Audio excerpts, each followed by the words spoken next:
Speed of sound का topic हम पढ़ रहे थे। ये एक आखिरी चीज इसमें नोट कर लें थ्योरी में। हमने कहा बेसिक फॉर्मूला है √b/ρ। b क्या है? बल्क मॉडुलस या बेसिकली इलास्टिक मॉडुलस होता है। हमने इसको b से रिप्रेजेंट किया है। इससे ये लगता है कि देखिए स्पीड क्या है? डेंसिटी के इनवर्सली प्रोपोर्शनल है। हमने देखा भी, कल भी देखा। डेंसिटी क्या होती है? Mass upon volume.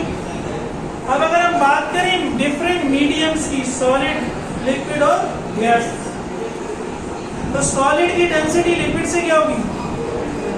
सॉलिड की जो डेंसिटी है वो लिक्विड से क्या होगी? एक दफा का जिक्र है भाई, डेंसिटी मास अपॉन वॉल्यूम है। आप अगर ये जो कमरा है इसमें एयर का मास ले लो और इस कमरे में पानी भर दो और इस कमरे में पत्थर भर दो, तो किसका मास ज़्यादा होगा? पत्थरों का ज़्यादा होगा ना। पत्थर क्या है? और पानी का उससे कम होगा, एयर का उससे भी। तो वॉल्यूम तो सेम है कमरा, मास किसका ज़्यादा हो गया? सॉलिड का। जब सॉलिड का मास ज़्यादा हो गया तो सॉलिड की डेंसिटी भी ज़्यादा हो गई। तो सबसे ज़्यादा डेंसिटी सॉलिड की है क्योंकि वो कम जगह में ज़्यादा मास आ जाता है। उसके बाद लिक्विड की, उसके बाद तो डेंसिटी सॉलिड की सबसे ज़्यादा है। अगर डेंसिटी ज़्यादा होगी तो स्पीड क्या होगी? कम होगी, इनवर्सली प्रोपोर्शनल। तो अगर हम सिर्फ डेंसिटी को देखें तो ऐसा होना चाहिए कि जो सॉलिड में स्पीड है वो कम हो लिक्विड से और लिक्विड की स्पीड कम हो। इसका उलट क्या है कि सबसे ज़्यादा स्पीड गैस में होगी, उसके बाद लिक्विड में होगी, उसके बाद। लेकिन प्रैक्टिकली ऐसा नहीं होता। सबसे ज़्यादा स्पीड सॉलिड में होती है, उसके बाद लिक्विड में होती है, उसके बाद। तो क्यों? क्योंकि हम इस फैक्टर को बुला रहे हैं, बी को।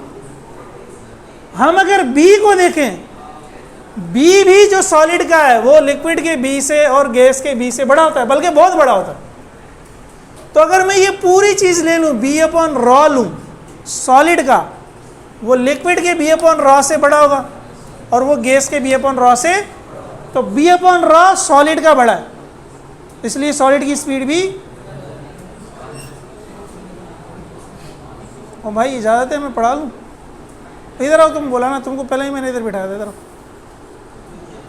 तो b/ρ लिक्विड का उससे कम है, सबसे कम किसका है? गैस। तो अगर हम b/ρ दोनों को लेंगे तो फिर जो एक्सपेरिमेंट से वैल्यू आती है वही हमारी वैल्यू फिर क्या हो जाएगी? ट्रू हो जाएगी। सिर्फ रॉ को लेंगे तो फिर वैल्यू क्या आ जाएगी? गलत आएगी। समझ गए? तो कंक्लूजन क्या हुआ? सॉलिड में स्पीड ज़्यादा होती है, उसके बाद लिक्विड में होती है, उसके बाद। तो एग्ज़ाम में अगर क्वेश्चन आ जाए कि साउंड ट्रेवल कर रही है स्टील के पाइप में, और साउंड ट्रेवल कर रही है पानी में, और साउंड ट्रेवल कर रही है एयर में, तो किस में स्पीड ज़्यादा होगी? किस में? पाइप में ज़्यादा होगी, क्योंकि पाइप क्या है?